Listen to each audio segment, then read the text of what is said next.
Hey everybody, welcome back to Build at Home. I'm your host, Brittany Jones Cooper, and this is my home in New York City. I'm here social distancing like everybody else. Today I'm going to be talking with AnnaSophia Robb. She has so many amazing things going on. But first, I want to remind you guys about the campaign No Kid Hungry. Because of school cancellations, 336 million school meals have been missed. There's a lot of kids in need, a lot of communities in need. So if you're looking for a way to help, if you want to donate, visit nokidhungry.org.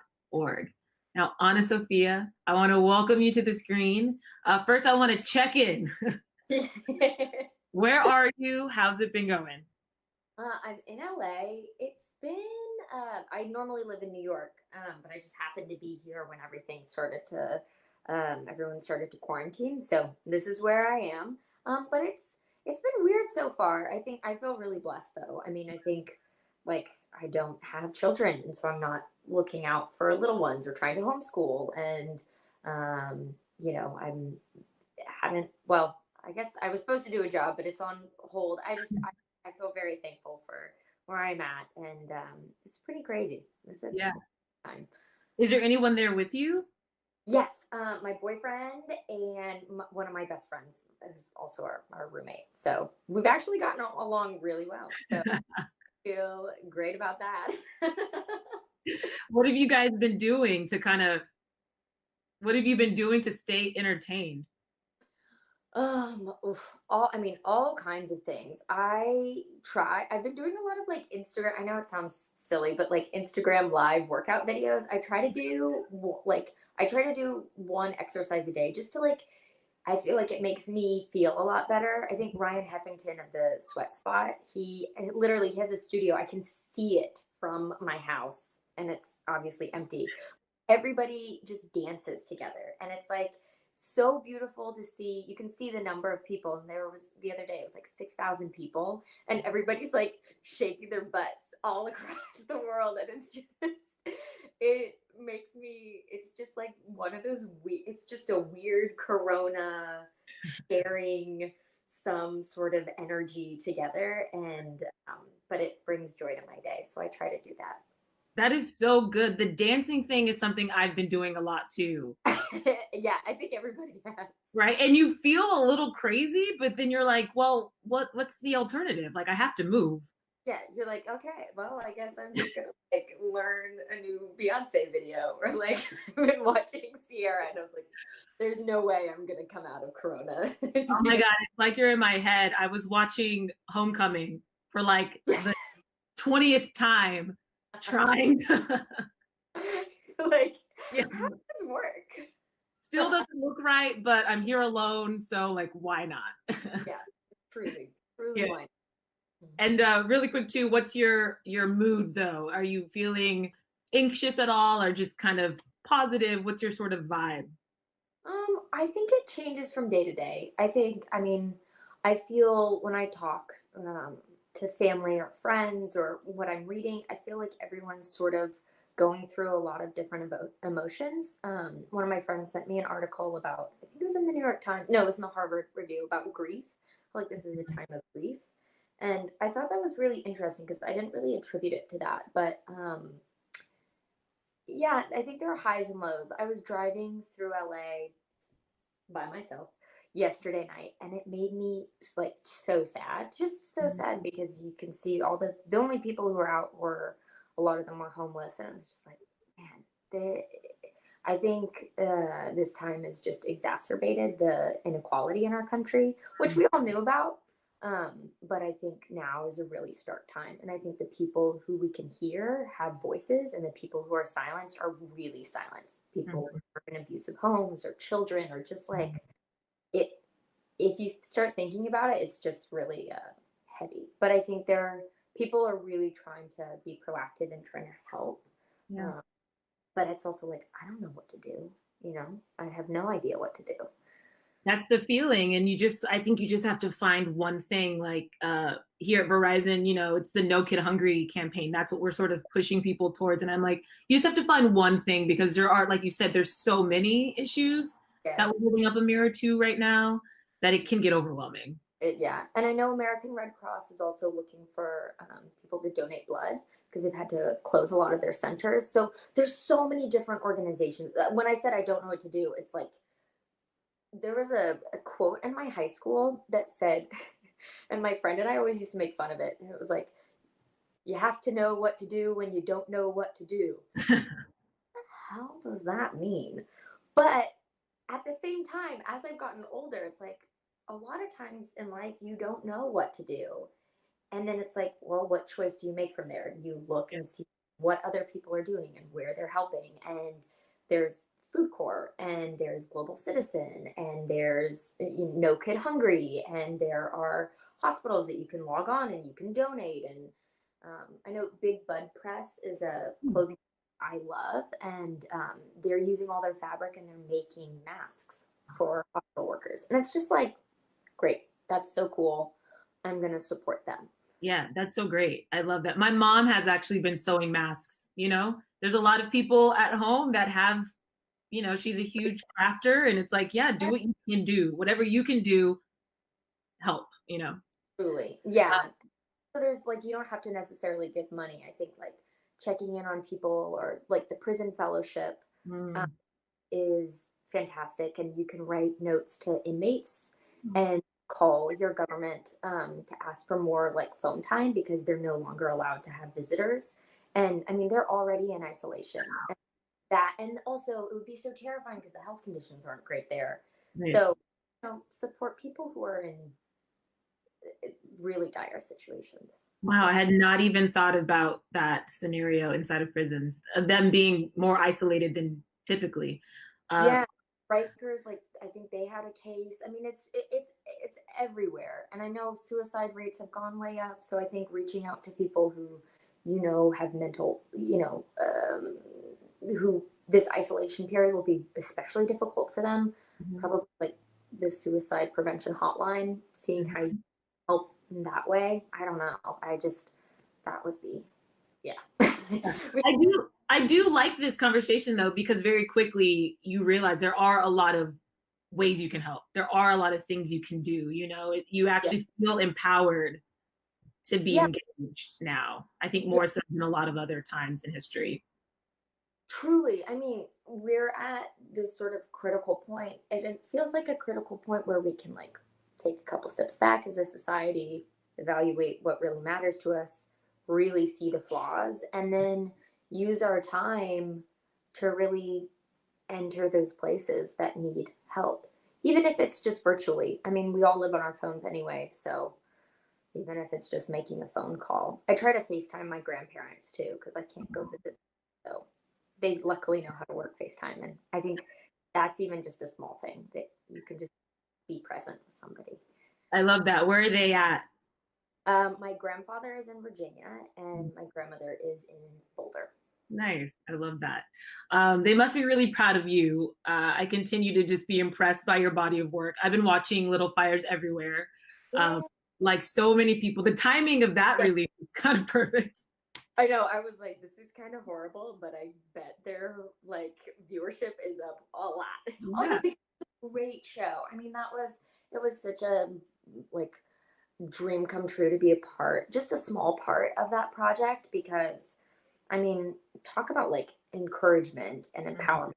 Those watching Reese and Carrie and all the women, and Liz, like everybody working together, it was just a profound experience. I shadowed Reese on a couple different episodes, and just to learn from her, because I play her. If you haven't seen the show, or if you haven't seen episode 5, this is what's coming. They do a flashback episode, and so Tiffany Boone and myself play younger versions of Reese Witherspoon and Kerry Washington.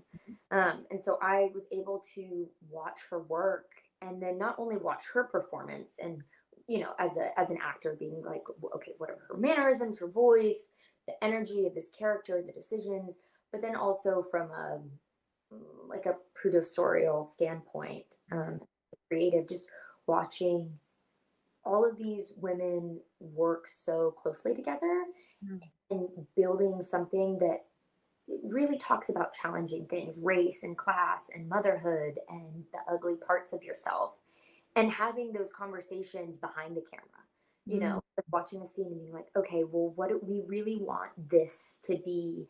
I was there when Mia's talking about, they're talking about Elena's privilege, and just being able to listen to all of the producers talk about how they want this scene to go, and the writers were so intimately involved, was just so special, so unique.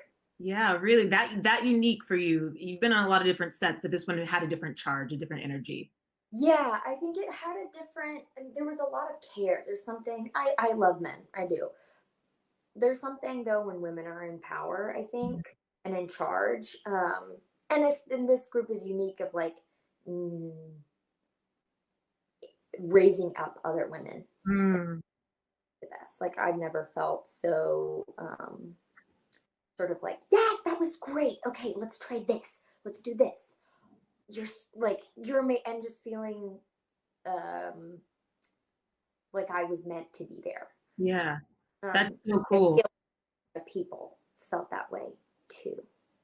Yeah, and as you mentioned, so your episodes haven't aired yet. I think the one that airs tonight. I think you're in. Yes, Yeah, already episode 5. I'm in the first part. They do like a yeah. flashback, and it's saucy. And you see that. And then next week's episode 6 is a split between Tiffany Boone and myself. And can I just say that next week, you guys do such an amazing job. It's cool to hear that you shadowed Reese because you are playing the younger version of her, and you nailed it. There's just so many little small things that I Yeah. can tell that you studied. So was that sort of really fun to get to bring those parts of her into this character? It was. It was also the most nerve-wracking experience because Reese is such a hero of mine. I mean, she's been working since she was young. She's done so many amazing projects. She's, as a woman, she's, I think, really brought women to the forefront of the conversation in entertainment. Um, I just love and admire her. And then she's just a fantastic actress. So I was like, I cannot believe what's happening. And I think Tiffany and I did a podcast where like they have a conversation about the show. And we were just saying how just like terrified we both were because we were portraying people we really admire, and then like just wanting to do it justice, wanting to make them proud and do a good job ourselves, and then also be true to the character, like Mhm. different levels.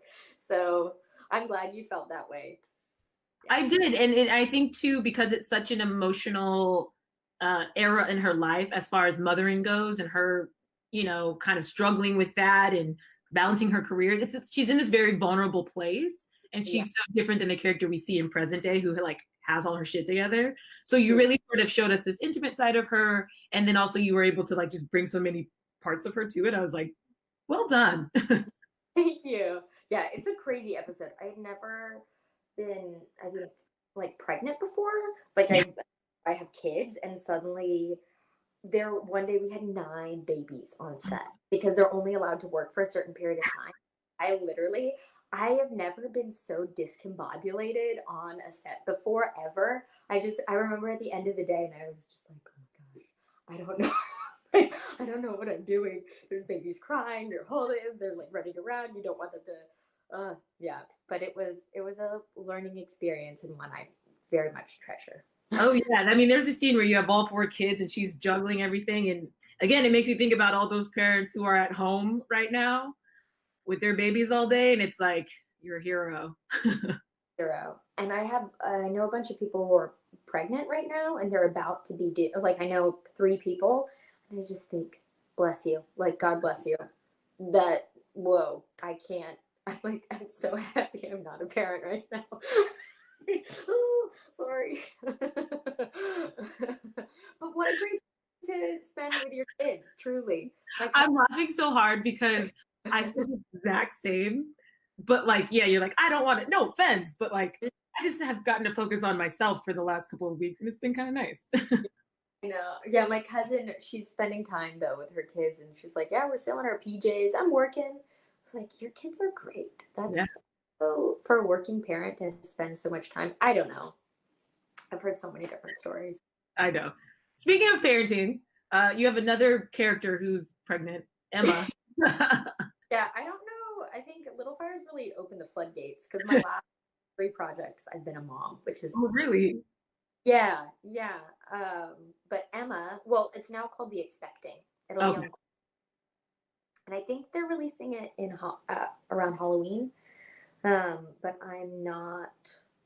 I mean, who knows? This Yeah, who knows? movie But it's releases. interesting because this show is going to be on Quibi. And there's been a lot of talk about Quibi. It's where each episode is under 10 minutes, right? Yeah, it's 10 minutes or less. Mhm. Yeah. So, what was your experience like working on a show like that? Or have you filmed all of it yet? So it was. It felt like an indie movie. It wasn't. I mean, the frame is different, so we just had to um, frame for vertical, horizontal. So it was just a big frame, basically. But everything else felt kind of like similar to a movie. It was just very fast paced, and there were a lot more scenes. I realized because if you have 10 minutes to tell a chunk of a storyline, there are a lot more like edits in terms of this is how, and it might be because it's the genre, like it's a sort of horror thriller genre where it's a little bit quicker, but the setup time you have, if you're looking out a window, is the same amount as, like a 2-minute conversation between two actors. But the schedule, it's just, you're trying to work with a tight schedule, tight turnaround. Um, but all of that said, I'm really excited to see it. Like, and I think I'm interested to see how the pace and the sort of energy works because Right. there's a ton of cliffhangers. I mean, at the end of every single episode, it's a cliffhanger, and so you're sort of at a junction. But it's the length of a full movie. I love that. And so it's a thriller. Can you give us like a general sort of breakdown of the plot? Yeah, I kind of compare it to Rosemary's Baby meets Stranger Things. Yeah, it's wild. I ended up shaving my head, my hair for it. So now it's growing back in the time of quarantine. But it's about mental health. It's about the uncanny. It's kind of a body horror Hmm, for. interesting. That sounds terrifying. Yeah, I when I read the script, I was like, this is really cool. I don't feel like there are any movies about like the horror. I mean, pregnancy is so beautiful, but the horrors of pregnancy and what if you are sort of exacerbating that in your mind, what happens Yeah. then, and like your emotions and food cravings and leaking blood and and actually giving birth, all of those things. Not All having very a serious. doctor, yeah, And so wait, you said you shaved your head. yeah. Was that is that something that happened in the show or is it something you did before? Yeah, Okay. yeah, I shaved it. I shaved it before our first day of filming because there were too many different like stages of I have hair and then I have hair loss, and then I'm like I have shaved head, and yeah, so I got to shave it, and it was a wild. I honestly, looking back, I'm like I can't believe I did that, but I kind of recommend it. It's really cathartic. I didn't have any emotional reaction to be honest. Like I thought I was, but it came off. It felt kind of like a like if you're driving a car and you could just spin off the side, you're like, oh, I'm in charge. If I wanted to, I could just like cut the wheel, but you don't Yeah. because you're driving and there are other people around. It's the same as like if I have a pair of scissors, I could literally chop off all of my hair right now, but I don't. Mm. But I did this time, and I was like, what a weird feeling. I mean, we assign so much to our hair. I have heard that it's just very freeing because then it's like, well, there's nothing to hide behind anymore. It's like, it's just, this is me. Yeah, it really really, like, it made me dress a little bit tougher when it was really short. I'm happier with this length, but it's interesting to see people's reaction. Like, even walking down the street, um, I had a lot of like older women. Like most older women have shorter haircuts, give compliments and like, oh, I cut my hair when I was short. Like, I got a lot of comments from women of like empowerment, or like, oh, I wanted to do that with my hair, and then not as many. I don't know. People make assumptions when you're little and blonde, I think, and haven't got those as much. So it's been nice. Interesting experience, and I love that you did it for a role, and I can't wait to see this show. It sounds terrifying, but also I'm just really excited for Quibi, and just to experience what that's like, you know. Yeah, I think it'll be fun. I mean, it launches this week. Holy cow. Yeah, April 6th, right? Yeah. April 6th it launches, and they have so much content. So many people are doing really interesting things. Like about Quibi is that they want I think there's a lot of creative freedom. They want to have a diverse body of work.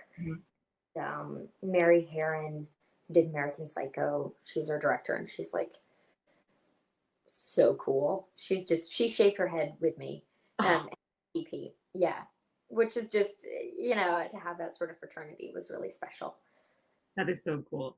Well, I can't wait to see the show. In the meantime, we've got Little Fires Everywhere, which there's a new episode out today and then next Wednesday. Make sure you guys check out that one because you really do an amazing job.